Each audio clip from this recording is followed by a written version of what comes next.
अभी बीजापुर में 50 लोगों ने एक साथ सरेंडर किया, आपने देखा। सशस्त्र नक्सलिज्म से छत्तीसगढ़ मुक्त होगा। वहाँ नृत्य कैसा है, वहाँ गीत कैसे हैं, वहाँ वाद्यंत्र कैसे हैं, और 3 तारीख को माननीय अमित शाह जी का जाना होगा। वो यही है कि बस्तर को लाल आतंक से मुक्त होना ही चाहिए। तो सीजी बॉक्स चैनल तुमन देखा था, मोर नाम देवेश तिवारी है। ये चैनल ला सब्सक्राइब कर लेवा, बहुत मया मिला से तुमन के, बहुत जल्दी हमन आगू बढ़ाथन। यूट्यूब में देखा सब्सक्राइब कर लेवा, बोले बिना तुमन करबो नहीं करा, तेकर से तेरा मतलब कहे पर थे।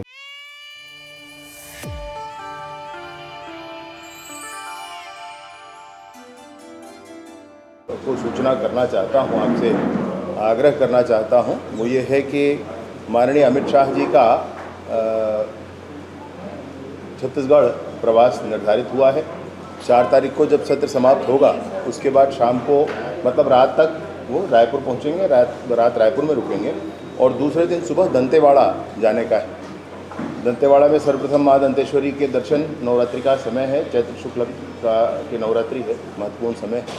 माता जी के दर्शन के उपरांत आप सबको ध्यान में है एक विषय कि बस्तर पंडुम ये कार्यक्रम चल रहा है। और बस्तर पंडुम ये कार्यक्रम पहले विकासखंड स्तर पर, उसके बाद जिला स्तर पर, और अब बस्तर स्तर पर ये कार्यक्रम होने वाला है। बस्तर पंडुम, पंडुम शब्द का शाब्दिक अर्थ कार्निवाल है, उत्सव है, और बस्तर का ये उत्सव है।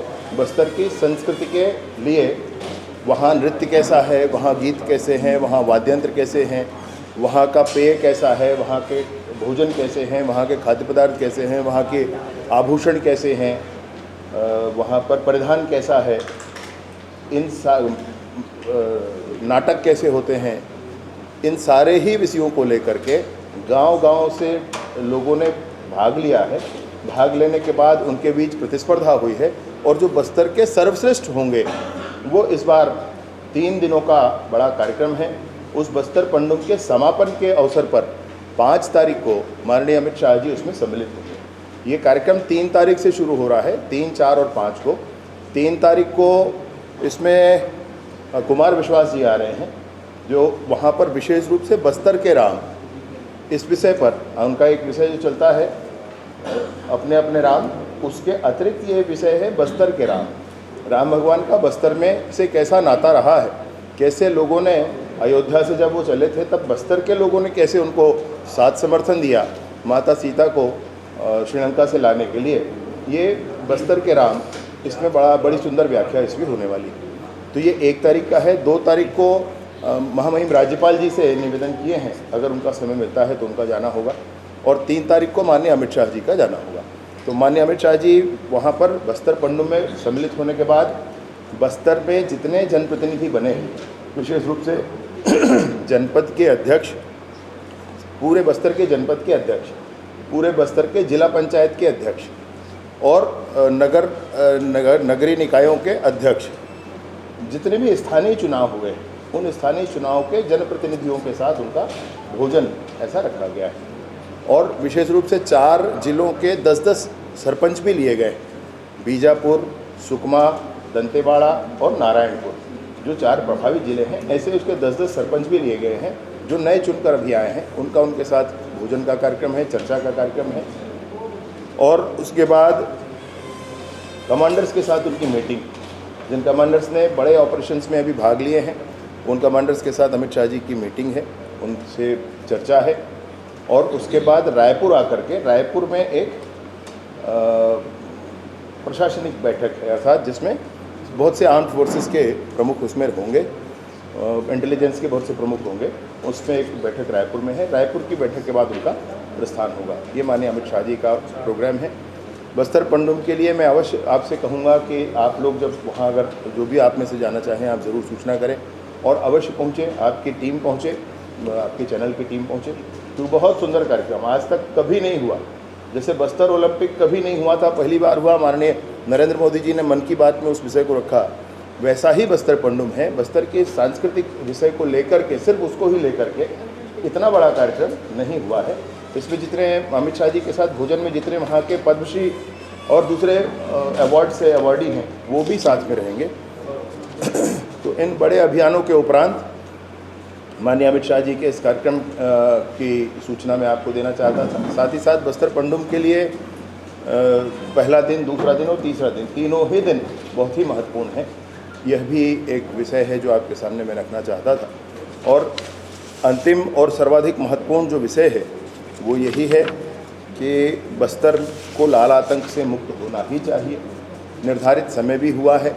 माननीय अमित शाह जी जिन्होंने नॉर्थ ईस्ट की इंसर्जेंसी समाप्त की, जिन्होंने 370 समाप्त किया, जिन्होंने देश में कोने कोने में होने वाले बम धमाकों को ख़त्म किया, उन्होंने संकल्प लिया है कि मार्च 2026 तक सशस्त्र नक्सलिज्म समाप्त होगा। तो ये बहुत बड़ी रणनीतिक आधार पर, बहुत से तार्किक आधार पर, बहुत से विषयों को ध्यान में रख करके ये निर्णय लिया गया है। और इसलिए पूरी टीम माननीय विष्णुदेव साई जी के नेतृत्व में पूरी टीम काम कर रही है। और मैं सोचता हूँ कि बिल्कुल निर्धारित समय अथवा उससे पहले भी सशस्त्र नक्सलिज्म से छत्तीसगढ़ मुक्त होगा, उसमें भी कोई संशय नहीं। और इसलिए ये बड़ा ही क्रूशियल और बड़ा ही महत्वपूर्ण समय हम सब के लिए है, जब हमारा प्रदेश लाल आतंक से मुक्त होगा। बंदूक लेकर जंगल में घूमने का अर्थ क्या है कोई ये समझ ना पाया आज तक। वो सारे लोग अब वापस आ रहे हैं। अभी बीजापुर में 50 लोगों ने एक साथ सरेंडर किया, आपने देखा। वो 50 लोग जिनमें सरेंडर किए उसमें PLGA बटालियन 1 के मेंबर भी हैं, जो मुख्य हेड माना जाता है पूरे उनके सशस्त्र नक्सलिज्म का प्रमुख माना जाता है। वो PLGA बटालियन 1 उसके सदस्य भी उसमें हैं। उसमें मिलिशिया के लोग हैं, CNM के लोग हैं, मिलिशिया कमांडर, डिप्टी कमांडर्स भी उसमें हैं। और इस तरीके से वो जो लोग नीचे उनका साथ देते हैं वो सारे लोग अब सरेंडर कर रहे हैं। और इसमें अन्य योजना एलबत पंचायत के माध्यम से भी हम लोगों ने लाई है। और वो ये है कि जो पंचायत स्वयं आगे बढ़ कर के अपने पंचायत में जितने भी लोग चिन्हांकित हैं, माओवाद में हैं, अगर वो समर्पण करवाते हैं पंचायत वाले और पंचायत में एक प्रस्ताव करते हैं कि हमारा पंचायत माओवाद मुक्त हुआ, तो 1 करोड़ का काम निर्माण कार्य तुरंत ही पंचायत को स्वीकृत किए जाएंगे। और वहाँ पर मोबाइल का टावर लाया जाएगा, वहाँ पर विद्युत की व्यवस्था की जाएगी, तुरंत ही की जाएगी। ऐसी एक योजना के अंतर्गत भी काम कर रहे हैं। उसी में बहुत सारे जनप्रतिनिधियों के साथ मुलाकात भी माननीय अमित शाह जी का है। मैं आपसे निवेदन पूर्वक कहना चाहता हूँ कि पुलिस के इस अभियान को, सरकार के इस अभियान को, जिसमें सरकार एक गोली नहीं चलाना चाहती, ना केंद्र की सरकार ना ही राज्य की सरकार, सरकार का बिल्कुल ये स्पष्टता मानना है कि लोग मुख्यधारा में जुड़ें, मुख्यधारा में आकर काम करें। और उसके लिए बहुत अच्छी सरेंडर पॉलिसी, आज तक की सबसे अच्छी सरेंडर पॉलिसी मैं आपसे कहना चाहता हूँ। पूरे देश की सबसे अच्छी सरेंडर पॉलिसी ये छत्तीसगढ़ में है, क्योंकि पूरे देश में सर्वाधिक प्रभावित भी हम ही हैं। और इसलिए इस सरेंडर पॉलिसी के आधार पर बहुत से लोग वापस भी आ रहे हैं। अन्य को भी आना चाहिए। ये आपके माध्यम से अगर कोने कोने तक समाचार पहुँचे तो ये बहुत अच्छा होगा। इन सभी बातों के साथ आने वाले 3 दिनों में बस्तर पंडुम में आप समय दें, उस पर ध्यान दें, उसको जनता तक ले जाएं। ये बस्तर के वैभव का विषय है, बस्तर के गौरव का विषय है, बस्तर के स्वाभिमान का विषय है। बहुत बहुत धन्यवाद।